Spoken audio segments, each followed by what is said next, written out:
Hey everyone, it's your girl Shannon. Just want to provide you with some valuable information. So today I'm going to attempt to answer some common questions that you have, when you're first buying your home.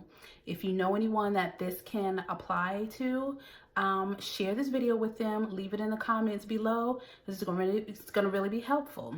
So buying your first home or your home for any matter is a big deal. There are a lot of questions that need to be answered, like which loan is right for you, how much should you put down, is your offer too low or too high? So again, my goal is to make sure that I answer all those questions and hold your hand through every step of the way. So first you have to get started. And if there's a significant other, you all have to actually be serious about purchasing your home. You all need to be on the same page with regards to what are your expectations, how long are you going to live in the home, what side of town do you want to live on? Do you want to have a long commute, a short commute? Just discuss some things that are important to you, and later on down the line you'll discuss it with your realtor. But you want to make sure that you're on the same page with your significant other, or at least have an honest conversation with yourself about what it is exactly you want. Okay, so you're probably wondering, should you hire an agent or should you not hire an agent? Now, let's face it, when you first start your home search, you start online. That's perfectly fine. You want you to get, start looking and get to know the style of homes that you like. But the beauty of it is, with an agent, we are in the community every day.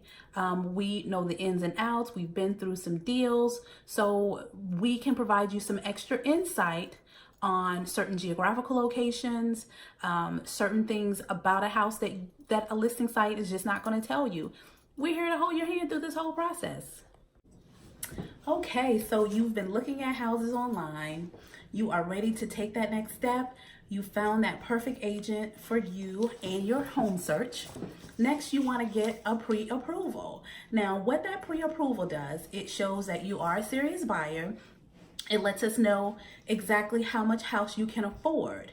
Okay. Now, I do prefer working with local lenders because they know if there are any programs that might suit your situation that are available to you that you may qualify for. So I do prefer working with local lenders. Do not be surprised if they ask for your financial information 2, sometimes 3 times. Don't get frustrated. It's just all a part of the process.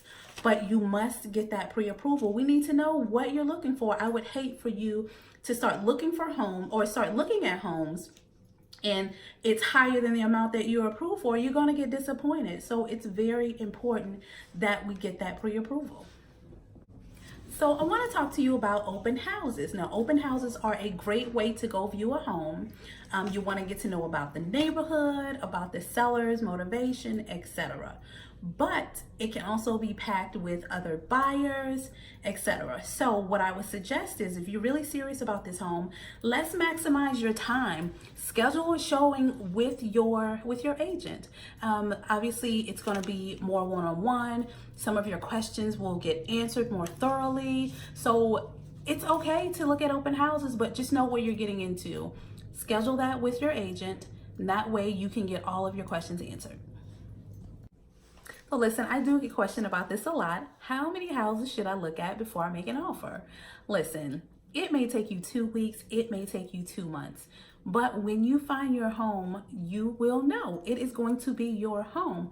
Ultimately, what you want to do is trust your gut. You want to trust your gut on whether you should keep looking, reassess your wish list, or make an offer. It's just that simple, but you want to trust yourself and trust your agent. We're here to guide you through the process. Okay, so you found that house.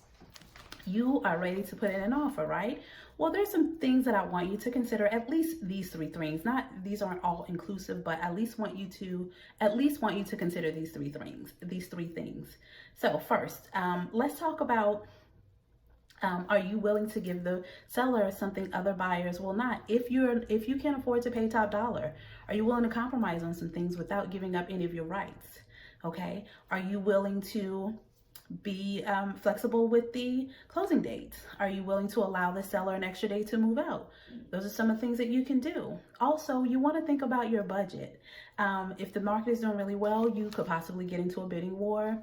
Are you satisfied with your budget if it's going to be at the top of your budget? Are you satisfied with what you're going to have to pay for this home if it's at the top of your budget? You're going to have to live with this decision for a long time. So you want to at least make sure you're okay with it. And lastly, you need to know that things might not work out, and that's okay. And what I mean by that is your offer could get rejected.